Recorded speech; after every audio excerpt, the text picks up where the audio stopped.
अस्सलाम वालेकुम, welcome to my channel online कुरान सीखें और मैं हूं फातिमा हुसैन। आज हम सूरतुल बकरा को आगे कंटिन्यू करेंगे आयत नंबर 7 से, और हम आपको बताएंगे कि तजवीद के साथ किस तरह हमने इसको अच्छे तरीके से पढ़ना है और कहाँ पर कौन से कवायद हो रहे हैं, ये मैं आपको साथ साथ बताऊँगी और बाद में इसका हम तर्जमा भी करेंगे। तो शुरू करने से पहले अगर आप हमारे चैनल पर नए हैं तो हमें लाइक कीजिए, सब्सक्राइब कीजिए और बेल के बटन को दबाना ना भूलें ताकि हमारी हर आने वाली नई वीडियो आप तक बआसानी पहुंच सके। और सदका जारिया की नीयत से, सवाब की नीयत से शेयर कीजिए ताकि किसी और का भी भला हो सके। शुरू करते हैं अल्लाह ताला के बाबरकत नाम से। आऊज़ु बिल्लाहि मिनश शैतानिर रजीम, बिस्मिल्लाहिर रहमानिर रहीम। अल्लाहुम्मा सल्ली अला मुहम्मदिन व अला आलि मुहम्मदिन कमा सल्लैता अला इब्राहीम व अला आलि इब्राहीम इन्नका हमीदुम मजीद। अल्लाहुम्मा बारिक अला मुहम्मदिन व अला आलि मुहम्मदिन कमा बारकता अला इब्राहीम व अला आलि इब्राहीम इन्नका हमीदुम मजीद। आज हम सूरतुल बकरा की आयत नंबर 7 पढ़ेंगे। बिस्मिल्लाहिर्रहमानिर्रहीम। ख़तमल्लाहु अला कुलूबिहिम। लफ्ज़ अल्लाह के लाम से पहले हरफ के ऊपर ज़बर है, इसलिए हम इसमें जलालत लफ्ज़ अल्लाह के लाम को पुर पढ़ेंगे। मैंने एक वीडियो बनाई है कि इसमें जलालत के अलावा कौन से लाम पुर पढ़े जाएंगे, तो आपने वो जाकर देखनी है ताकि आपको मुकम्मल गाइडेंस मिल सके। और यहाँ पर एक खड़ा ज़बर है लाम के ऊपर, तो इसे हमने एक अलिफ के जितना लंबा करना है। और कुलूबिहिम में कुलूबिहिम, इसमें हमने इस बात का ध्यान रखना है कि ये काफ हमारा पुर पढ़ा जाने वाला हरफ है, इसे हमने पुर पढ़ना है। और वाव मद्दा है, इसे भी हमने एक अलिफ के जितना लंबा करना है। ख़तमल्लाहु अला कुलूबिहिम व अला समइहिम। यहाँ पर भी लाम के ऊपर खड़ा ज़बर है, इसे हमने एक अलिफ के जितना लंबा करना है। और यहाँ पर आइन की आवाज़ वाज़े तौर पे सुनाई देनी चाहिए, जैसे समइहिम। कुछ लोग यहाँ पर पढ़ लेते हैं सामीहिम, तो ऐसे नहीं पढ़ना, इसे पढ़ते हैं वअला समइहिम। यहाँ पर वक़फ़ है, आगे पढ़ेंगे वअला अबसारिहिम। तो लाम के ऊपर खड़ा ज़बर है और उसके अलावा यहाँ पर एक मद है, तो आपने देखना है कि यहाँ पर कौन सी मद हो रही है। हरूफ़े मद्दा है, यानी खड़ा ज़बर हरूफ़े मद्दा के कायम मुकाम होता है। खड़ा ज़बर एक अलिफ के जितना आपको लंबा करके पढ़ना है, ये अलिफ मद्दा के कायम मुकाम होता है। इसलिए हरूफ़े मद्दा के बाद अगर हमज़ा, ये वाला हमज़ा, अलिफ वाला हमज़ा, यानी अलिफ के ऊपर ज़बर ज़ेर या पेश हो, तो ये वाला हमज़ा दूसरे कलमे में आ जाए तो फिर वहाँ पर मद्दे मुनफसिल होगा, यहाँ मद्दे मुनफसिल होगा। इसे हम 2-2.5 अलिफ के जितना, यानी 4, 5 या 6 हरकत की मिकदार तक खींच कर लंबा करके पढ़ेंगे। गिशावतुम वलहुम अज़ाबुन अज़ीम। यहाँ पर अलिफ मद्दा है, इसे भी हमने एक अलिफ के जितना लंबा करना है।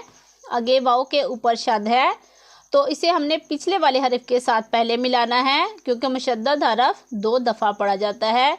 एक दफ़ा अपने से पहले मुतहर्रिक हरफ के साथ मिलाकर, दूसरी दफ़ा खुद अपनी हरकत के मुताबिक ज़रा रुक कर इसे पढ़ते हैं। और यहाँ पर फिर से अलिफ मद्दा है, इसे भी एक अलिफ के जितना लंबा करेंगे।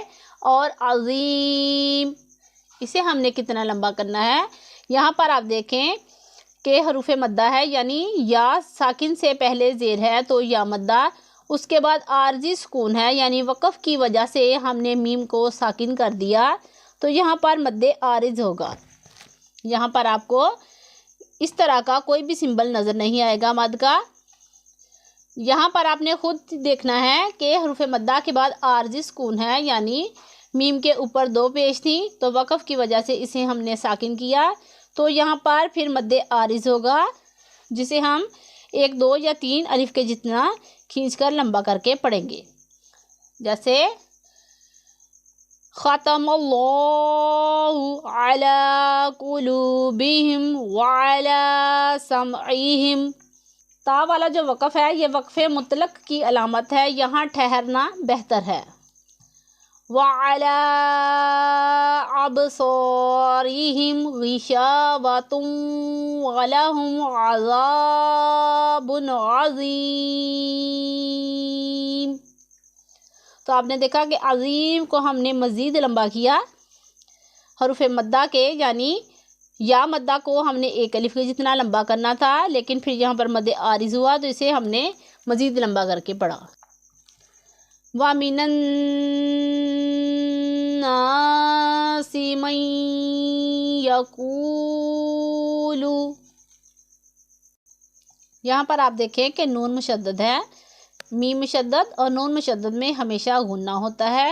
نون میں ہم نے غنہ کرنا ہے اور اسے 1 الف کے جتنا کھینچ کر پڑھنا ہے، غنہ کی مقدار اتنی ہوتی ہے۔ اور آگے دیکھیں نون ساکن ہے، اس کے بعد یا آ رہا ہے حروف یرملون میں سے، تو یہاں پر ضروری ہے کہ آپ جو میں نے مدنی قاعدہ آپ کو پڑھایا ہے وہاں پر آپ ادغام کا قاعدہ دیکھیں اور اس کو مزید اچھے طریقے سے سمجھیں کہ کہاں کہاں پر ادغام ہوتا ہے۔ یہاں پر ادغام ہوگا نون ساکن یا تنوین کے بعد حروف یرملون میں سے جب کوئی حرف آ جاتا ہے تو را اور لام میں بغیر غنہ کے، اور باقی 4 حروف جو حروف یرملون کے ہیں، میم، واو، نون اور یا، ان میں ہم غنہ کر کے پڑھتے ہیں۔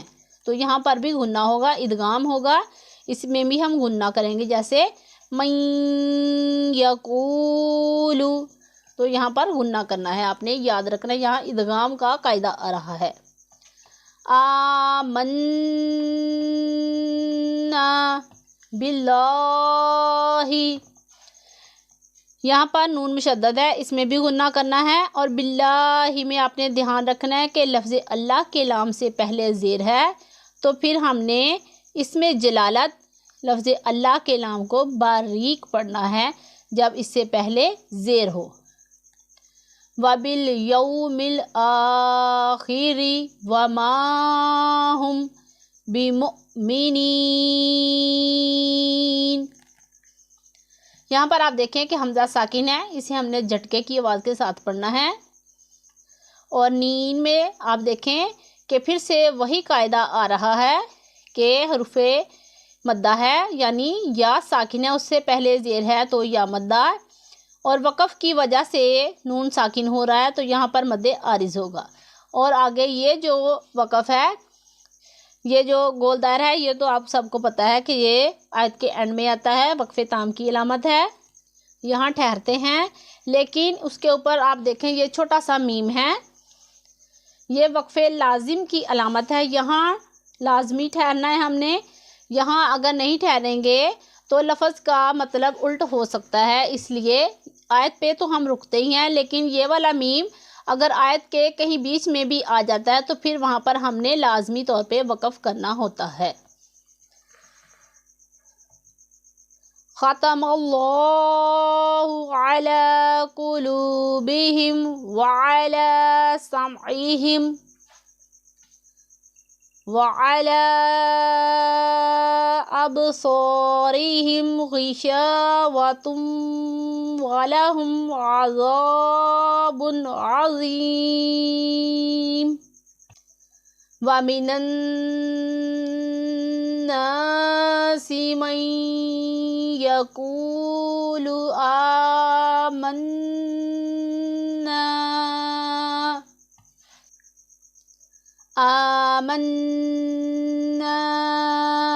باللہ وبالیوم الآخر وما ہم بمؤمنین۔ اس کا ترجمہ پڑھتے ہیں۔ اللہ نے ان کے دلوں پر اور کانوں پر مہر کر دی اور ان کی آنکھوں پر گھٹا ٹوپ ہے اور ان کے لیے بڑا عذاب، اور کچھ لوگ کہتے ہیں کہ ہم اللہ اور پچھلے دن پر ایمان لائے اور وہ ایمان والے نہیں۔ امید کرتی ہوں کہ آپ کو آج کی ہماری ویڈیو اچھے طریقے سے سمجھ میں آئی ہوگی۔ اگر آپ کو کسی بات کی سمجھ نہیں آتی تو آپ ویڈیو کو دوبارہ سے چلا کر دیکھیے، اور اگر آپ کو ہماری ویڈیو اچھی لگی ہو تو ہمیں لائک کیجیے، اپنی دعاؤں میں یاد رکھیے، اپنا بہت سارا خیال رکھیے۔ اللہ حافظ۔